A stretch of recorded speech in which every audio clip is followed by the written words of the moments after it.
West Coast hop breeding includes 6 farms. There's 5 that joined my breeding effort here about 5 years ago. They're all farms that have been in the business for decades. I've either farmed with their grandfathers or their fathers, and now some of the younger ones, of course, are the sons.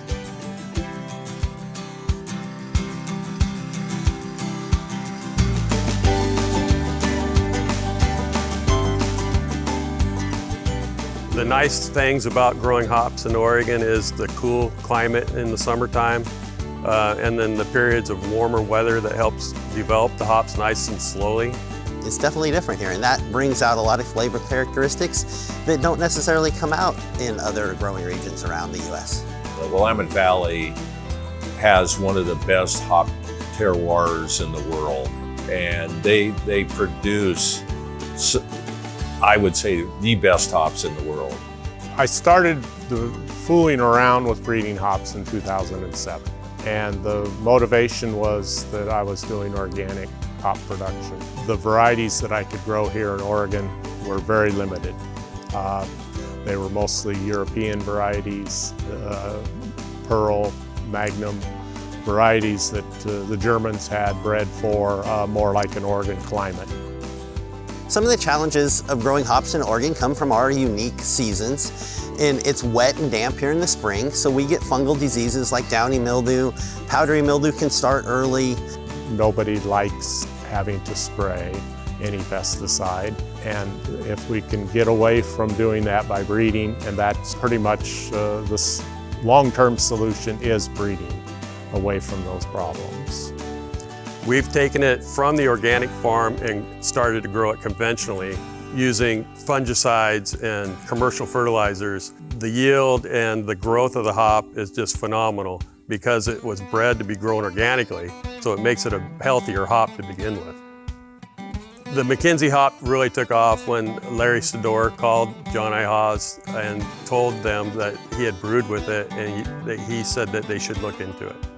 Shane Fobert and Austin Smith showed up at my brewery one day and kind of broke the news to me what they had going on with Pat Levy. And anyway, so they gave me 21-pound samples, and with that I made a West Coast IPA beer. And then the following harvest, I did a fresh hop beer, and we did 200 barrels of that, and it was a huge success. So I'm a McKenzie hop fan.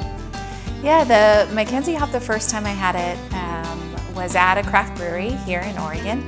And I wanted to be the first one to try this new Oregon variety in a commercial setting. It was aromatic. It was a lovely pale ale. It was 5.5%, some citrus notes, some pine notes. And I really remember just really appreciating that it was an Oregon grown hop in an Oregon brewery, and it was very well received by everyone at the bar that day. So my relationship with Haas goes way back to Henry Barth. My grandfather and Henry Barth knew each other personally, and when Henry always had a very special place in his heart for Oregon because it was like Germany where he was born and came from. So we have been doing business with Haas since the 1940s, and he helped my grandfather build the farm that now exists today. I've been working with Haas for about 40 years. I know them very well. They're great business to deal with, and for them to take this hop on for us is going to be a great partnership. You know, we've had a long-term relationship with all 6 of them. It goes back a few generations. My boss is Alex Barth, the CEO and one of the owners of the company, but his father used to buy the hops from these farms down here and knows these guys personally and knew their fathers and grandfathers. So it's a good fit for Haas. These are solid people, again, that are in this partnership, and yeah, we just love working with them.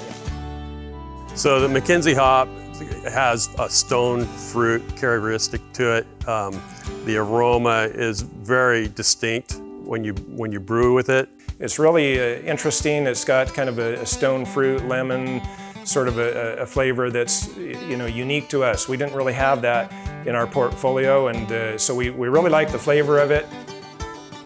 So the aroma profile of McKenzie is, I would say, layered and complex. I look at it, it has quite a bit of floral to it. It has some cedar notes to it. It has some citrus. It's sort of a Centennial hop on steroids. And so if you like brewing with Centennial, you'll love brewing with McKenzie. The brewing trials that we did, we found that it really worked well into some lighter style beers, so like lagers, pilsners, kolsch. So it could stand on its own 2 feet in those styles of beers, but also it pairs well with other varieties if you want to put it into more of a hop-forward sort of a beer like an IPA or a hazy. It blends well, really well with other varieties like a Citra or a Mosaic, so it's a pretty versatile variety. Yeah, we love McKenzie. It seems to grow well.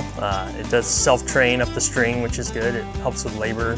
The disease pressure is pretty low or non-existent, so we're able to limit the number of trips through the field, which helps cut back on costs of diesel fuels and pesticides used. It's an early harvesting hop, which is great to lengthen our picking window and get the hops in the brewer's hands as soon as we can. So sustainability is core to the Haas values, and so we want to, develop or promote varieties that require less inputs. Again, whether it's chemicals or water requirements, we want to lessen the impact on the land for growing our crops, and even with our downstream products that we create. The advanced products that we've developed at Haas are focused on more efficient use of hops in the brewing process. So it's all part of the sustainability package that we're quite focused on. It's just been an honor to be involved in the process. I've been 50 years of brewing, rubbing elbows with 3 generations of Willamette Valley farmers, and it's just an honor to rub elbows with the latest generation of hop growers in the Willamette Valley. Yeah, so I'm excited to grow McKenzie. It's just another option for us as a grower to have a good, strong hop with good flavor profile and good disease resistance. And I'm really excited to be part of West Coast hop breeding. It's diversifying our farm as another avenue for us. I'm excited to be growing McKenzie because, like I said earlier, it's our first introduction as a hop to Oregon and the Pacific Northwest, and my grandfather would be very excited about being involved in introducing a new hop to the world.